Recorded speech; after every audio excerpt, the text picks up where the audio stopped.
POCSO का गलत इस्तेमाल करा जा रहा है। ये तो मेन शादी से पहले लगाती, फिर तुमने अपनी बेटी की शादी क्यों करी? अरमान को ना बहुत ज्यादा दुआओं की जरूरत है, क्योंकि ये केस बहुत ज्यादा खतरनाक है। कहते हैं कि पॉक्सो में सालों साल तक बेल नहीं होती, डिपेंड कर। मैं तो यही दुआ करूं कि अल्लाह उसका बच्चा जल्द से जल्द आ जाए, उसने बहुत बुरा करा है। अस्सलाम वालेकुम everyone, welcome back to my new vlog. Guys आज के व्लॉग की स्टार्टिंग होती है आगरा के पेठों से।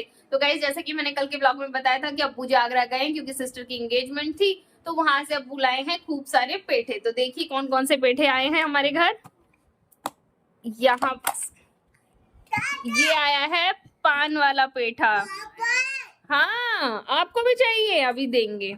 और ये कौन सा, ये केसर वाला पेठा गाइस, ये सबसे फेवरेट है। और ओहो इनका मेरा भी गाइस यही सूखा वाला, यही सूखा वाला। और कहीं रास्ते में मिल जाएगा ना हाँ। तो मैं ले लेता हूँ। ओहो गाइस इनका सबसे फेवरेट है। और गाइस ऐसा लग रहा है जैसे जनवरी की ठंड आ गई है। गाइस देखो तुमने चिल कर रखा है कमरा एकदम।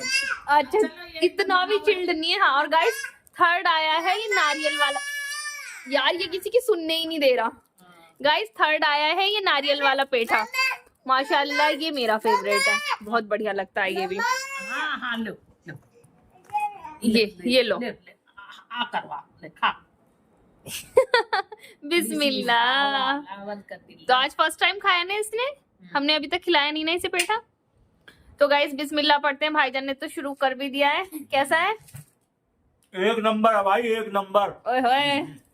और ये पेठा स्पेशली मंगवाया है पान वाला हमारे अरहम ने। अभी इसने स्पेशल पहले वो टेस्ट करने दो। हाँ हाँ ये तो हमारा माँ बेटों का है। कैसा है? बहुत बढ़िया, मुंह में जाके ठंडक मिलती है इससे। तो डब्बा तो छोड़ दो जनाब, डब्बा लेके ही बैठोगे कि पूरा डब्बा हाथ में गंदा ही करोगे? तो गाइस अभी हम भी टेस्ट कर लेते हैं, लेकिन हम लेंगे ये वाला। कोई सा भी ले लो भाई, जो सा। ये वाला भाई, ये वाला भाई हम तो ये वाला लेंगे। ये क्या मस्त है। बढ़िया लग रहा है। केवड़े के फ्लेवर मतलब एक ज्यादा बहुत ज्यादा होता है ना, वो नहीं डाला हुआ इसमें नहीं है। यहाँ के पेटों में केवड़ा जाता है। यहाँ के पेठों में दिल्ली में केवड़ा ज्यादा होता है। बहुत बढ़िया एकदम लग रहा है, कोई फ्लेवर नहीं है और ऐसा नहीं लग रहा एकदम स्मेल से दिमाग में चढ़ती है, वो नहीं है। बहुत बढ़िया लग रहा है।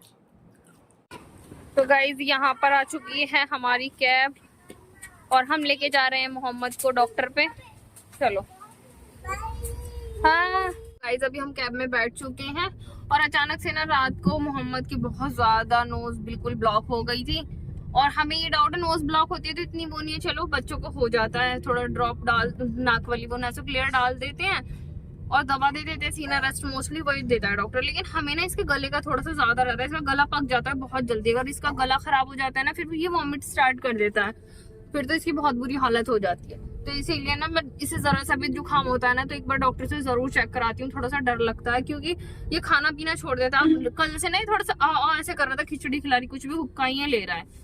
तो इसीलिए मैंने कहा नहीं रिस्क नहीं लेना चाहिए। सोचो कि खाली जुकाम है फोन पे बात करके ले लो दवा, तो मैंने कहा नहीं दिखा के एक बार चेक करा के लाऊंगी, इसीलिए हम ले जा रहे हैं। पूरी रात नहीं सोया है, इतना रो रहा है बहुत ज्यादा, है ना अम्मी? रात भर न सोया, कभी पेट पे लिटाए कभी गोद में, रात भर बैठे रहे। मैं तो रात भर गोदी में ही लेकर बैठी रही हूँ इसे। बहुत दिमाग खराब हो जाता है। तो गाइस अभी पहले इसको दिखा लेते हैं, चेक करा लेते हैं। और ये जल्दी से बहुत बीमार हो जा, फिर अगर इसको स्टार्टिंग में ना दिखाओ ना फिर बहुत ज्यादा बीमार हो जाता है। ये सोच लो कि चलो थोड़ा सा जुकाम है, भाप दिला दो ये ना ठीक या हो सीना रेस्ट, फिर तो इतना बुरा हाल हो जाता है इसका बहुत ज्यादा। तो इसलिए बिना रिस्क लिए हम चल रहे हैं अभी डॉक्टर पे, क्योंकि भैया का कुछ पता नहीं शाम को कितना लेट हो जाए। अब्बू का भी आज अब्बू भी दूरी है, नोएडा साइड पे गए हैं, तो इसी वजह से हम खुद ही जा रहे हैं। तो गाइस अभी हमने डॉक्टर को दिखा लिया है, डॉक्टर ने मेडिसिन लिख दी है और अभी हम मेडिकल से जाके ले लेते हैं अपनी मेडिसिन। पहले रोड क्रॉस कर लेते हैं। तो गाइस जो भी डॉक्टर ने मेडिसिन लिखी होती है ना वो मोस्टली इनके आसपास वाले मेडिकल पे ही मिलती हैं, जल्दी से कहीं और नहीं मिलती, फिर दिमाग खराब होता है ढूंढने में। तो बस यहाँ पर हम आ गए राकेश मेडिकल स्टोर पे और अभी ले लेते हैं बाबू की मेडिसिन। यहाँ पर आ चुकी है हमारी सारी मेडिसिन और ये 2 लेनी पड़े क्योंकि 5 दिन देनी एंटीबायोटिक है तो जल्दी खत्म हो जाती है। और ये सीना रेस्ट और इधर है कालपोल। बस अपनी मेडिसिन लेते हैं, बिल कराते हैं और चलते हैं अपने घर। तो गाइस अभी हमने ले ली है मेडिसिन और अभी चलते हैं, अपनी कैब बुक करते हैं और फटाफट घर की तरफ निकलते हैं। बहुत ज्यादा सर में भी दर्द हो रहा है। और गाइस कभी होता है ना, हमें बहुत अच्छे की उम्मीद होती है, लेकिन वो अच्छा होने से पहले ही कुछ सैड या बुरी न्यूज मिल जाती है। तो आज मेरे साथ कुछ ऐसा ही है।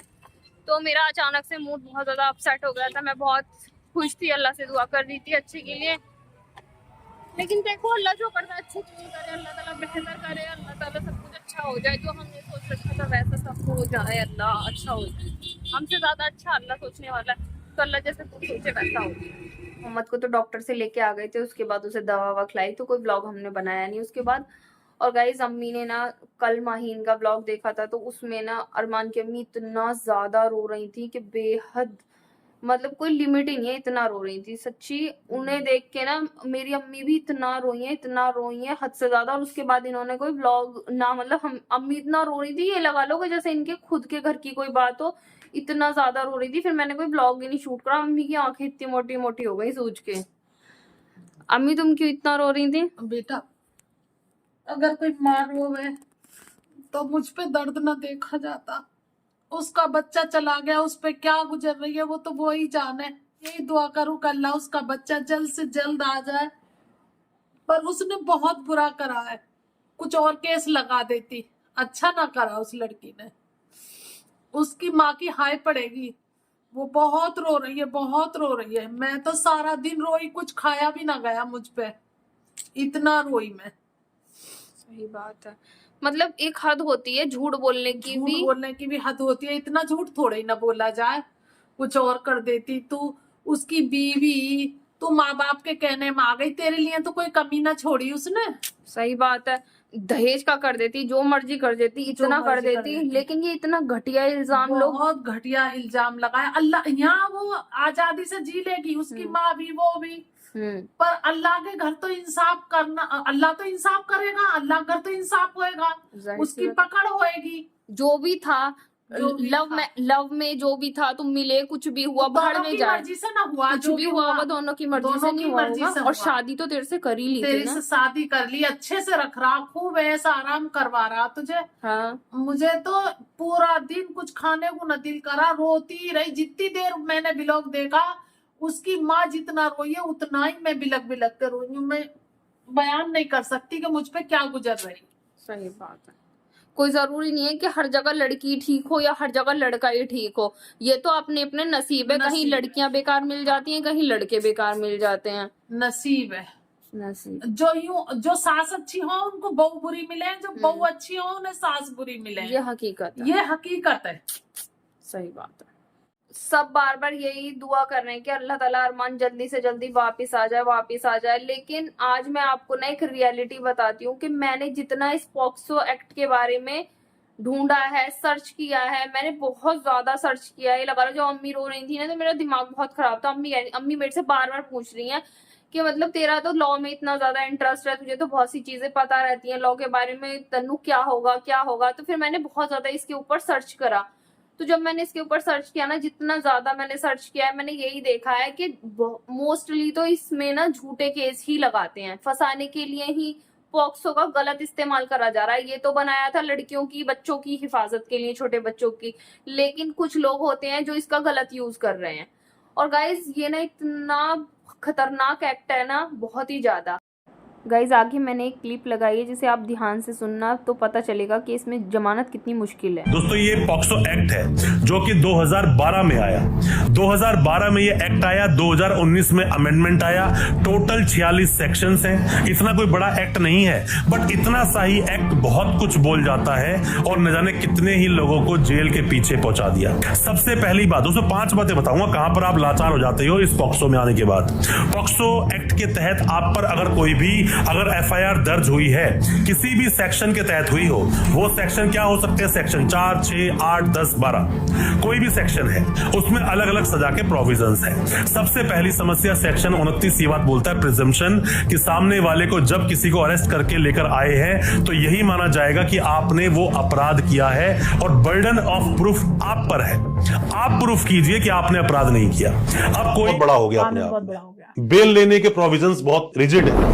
कहते हैं कि पॉक्सो में सालों साल तक बेल नहीं होती। डिपेंड करता है कि सेक्शन क्या है। अगर सेक्शन लगा है 8, 10, 12, आपको बेल जल्दी मिल जाएगी। या तो बस इतने लोगों की दुआ है अरमान के साथ में, क्योंकि वो नाजायज उसे फंसाया है। बाकी जो भी हो, आपसी मतभेद जो भी हो, आपसी घर में कलेश जो भी हो, वो चीज एक अलग रही, लेकिन ये तो लड़की के ऊपर गलत इल्जाम है ना। अगर ऐसा होता तो तेरे से शादी क्यों करता, या तो शादी से पहले शादी से पहले, और अगर तुझे मैंने करना था शादी क्यों करी? तो मेन शादी से पहले लगाती, फिर तुमने अपनी बेटी की शादी क्यों करी? हाँ। तुम बड़ा वो कह रहे हो हमने दहेज भी दिया, ये भी दिया, वो भी दिया, चलो तुमने सब कुछ दिया, तो तुमने फिर दे दा के शादी क्यों करी? अगर ऐसे जल्दबाजी में शादी उस मैटर पे जल्दी में हुई होती तो तुम तो कुछ भी ना देते, चुपचाप निकाह करके बस छोड़ देते। फिर तुमने दिया क्यों? किसी ने मांगा था तुमसे? सच कह रहा वो लड़का, वो हाँ। तो फंसाया गया फंस- उसकी तो माँ फिर इसका को। मतलब तुम लोगों ने जबरदस्ती उसको बेचारे जबरदस्ती। अरमान को फंसाया है। मतलब तो उसकी माँ का जिंदगी क्या में हाल आई है? क्यों? हाँ, आई क्यों? कमबख्त आई उसके क्यों? घर की खुशियों को ले गई। 4 महीने पहले इतनी खुशियां थी, एक लड़की के आने से घर की सारी तबाही हो गई। माँ के अंदर दांत ना हो गए, हाँ। बेटे के अंदर इतने हंसे, इतने इतना खुश थे। तो गाइस जितना मैंने पॉक्सो के बारे में जाना है वो ज्यादातर तो इसका गलत इस्तेमाल हो रहा है। और गाइस इसमें ना बहुत ज्यादा ये है कि या तो इतनी जल्दी इसमें अरेस्ट कर लेते हैं ना, ये नहीं है कि उसे कोई सजा हो गई या कुछ हो गया, नहीं, लेकिन इस केस में ना अरेस्ट जल्दी कर लेते हैं, और अरेस्ट करने के बाद में बेल होना बहुत ज्यादा मुश्किल हो जाता है। मुश्किल क्यों हो जाता है? क्योंकि इसमें लड़की के बयान चलते हैं, कोई मेडिकल टेस्ट का भी ये नहीं है कि जरूरी हो मेडिकल। जो बच्चा होता है, अब वो 18 से कम की है तो उसकी काउंटिंग क्या होगी? बच्चे में होगी, कर लेते हैं। और गाइस इसमें ना बेल होनी इतनी ज्यादा मुश्किल हो जाती है कि हद से ज्यादा मुश्किल हो जाती है, क्योंकि जितना मैंने इसके बारे में रिसर्च करा है, जब तक लड़की की 3 गवाही होती हैं, पेशी होती है, सब कुछ होता है, तो जब तक तो सालों निकल जाती हैं। तो इसीलिए कह रहे हैं भाई उसको बहुत, लड़के को दुआओं की जरूरत है, सच का अल्लाह साथ देता है, लेकिन कई बार ना वो है कि मजबूर सही इंसान फंस जाता है। तो भाई उस अरमान को ना बहुत ज्यादा दुआओं की जरूरत है, क्योंकि ये केस बहुत ज्यादा खतरनाक है। ये नहीं है बस उसकी माँ जितना रो रही है ना, बस यही दिल से दुआ निकल रही है, अल्लाह ताला किसी भी तरह कोई जरिया बना दे तो उसके निकलने अल्लाह का गैब मौका से है। तू कोई गैब भी से कोई मदद भी कर। मदद कर दे, अल्लाह गैबी मदद भेज दे, अल्लाह हाँ। गैब से कोई वसीला बना दे, अल्लाह पाक उस बच्चे को निकाल दे। हम तो हाँ। बस नमाजों में भी हर वक्त यही दुआ करें, बैठे बात करते। और अम्मी दिमाग का से तो ही इतना ना रोना, निकलता। अम्मी कह रही है मेरे को मिलने जाना है, मिलने जाना है, मिलने मैं जाना कह है। रही भी, मेरा तो ऐसा दिल कर रहा है कि मैं मिल के आऊं उसकी अम्मी से। अम्मी तो मतलब इतना वो कर रही हैं। मैं अम्मी को समझा रही हूँ, अम्मी अभी ऐसा टाइम है, रहने दो, अभी माहिन की डिलीवरी का भी टाइम है, उनको वैसे ही वो बहुत ज्यादा स्ट्रेस में, हम जाएंगे 4 बातें और लेके बैठेंगे सही बात तो है। और ज्यादा अगलों को फिर वो स्ट्रेस रोएंगे। होगा, और फिर इधर वो से और माहिन की रोएंगी। इतनी परेशानियां, हाँ माहिन के कुछ होने वाला, उसके भी इतना वो लेगी स्ट्रेस। हाँ, तो भाई इससे मैंने बोला अम्मी रहने दो, मिल लेना, तुम्हारा दिल है, अल्लाह ताला, मैं तो कहूँ अल्लाह ताला जल्द से जल्द अरमान की रिहाई करा दे, जब वो आ जाए तो मिलने चली जाना, लेकिन अभी मत जाओ। जितना उन्हें अकेले रहने दो उतना ही ज्यादा अच्छा है, उन लोगों को और दुख होगा और हम बातें कुरे देंगे और ज्यादा तकलीफ होगी। भाई हमारा यही कहना है, अल्लाह ताला जो ये झूठे केस में जो भी लोग फंसे, अल्लाह ताला सबको निकाल दे। हर बात सच हो सकती थी, लेकिन इतने इतने घटिया इल्जाम लगाए हैं कि तुझे इसमें प्रोस्टिट्यूशन में धकेलना होता तो वो तेरे को इस घर की इज्जत बना के लाते, शर्म भी नहीं कोई आई। अपने घर की बहू को ऐसा कर देगा? वही बहुत ही अपनी घटिया घर की एलिगेशन बहू लगाए हैं। को, अपनी इज्जत को नीलाम कर देगा? हाँ बताओ। बताओ, उनको बेच देगा। कैसा कैसा इल्जाम लगाया, कोई लिमिट हो गए इल्जाम लगाने की भी। तो गाइस बस दुआ करना आप लोग अरमान के लिए कि जल्दी से जल्दी उसकी रिहाई हो जाए। लेकिन जैसा कि इस केस में है, जितना खतरनाक ये केस है, मतलब ये लगा लो दूर दूर तक कहीं कोई चारा दिखाई नहीं दे रहा कि बेल जल्दी मिल जाए या कुछ हो जाए। बाकी हम तो कहें कि अल्लाह ताला उसके हक में ऐसा अल्लाह कर दे, के तो कुन करने की खून दे, करने की देर है, कुछ भी हो कुछ भी सकता हो है, सकता है। वरना ये केस बहुत ज्यादा खतरनाक होता है, बहुत ज्यादा बहुत ज्यादा। बस मैं क्या बताऊं, कुछ कहना नहीं चाहती कि उसकी अम्मी वगैरह कहीं ये व्लॉग देख ले, उन्हें और तकलीफ हो, तो बस अल्लाह से दुआ करने की जरूरत है। सबकी दुआओं की जरूरत है। हाँ। सब दुआ करो, जितने भी इस दुनिया में मोमिन है भाई, सब दुआ करो उस बच्चे के लिए कि वो नाजायज फंसा है। उसके 2 ही तो बच्चे, और आप बताओ, बेटी अपने घर की है, 2 ही बच्चे, उसका तो एक ही रहेगा। तो गाइज तो गाइज कानून इसलिए बनाया जाता है ताकि हिफाजत हो। यहाँ लोग कानून का, हर कानून का गलत इस्तेमाल करने लगते हैं। तो बस यही है कि अल्लाह से दुआ करो, और अगर ब्लॉग अच्छा लगे तो ज्यादा से ज्यादा शेयर करो ताकि अरमान के लिए ज्यादा से ज्यादा लोग दुआ करें। और बस जल्द से जल्द उसकी रिहाई हो जाए, इतना ही कहना चाहूंगी। कुछ व्लॉग ही नहीं बनाने का दिल कर रहा। अम्मी तो बिल्कुल ऐसा रिएक्ट कर रही है जैसे घर की ही बात।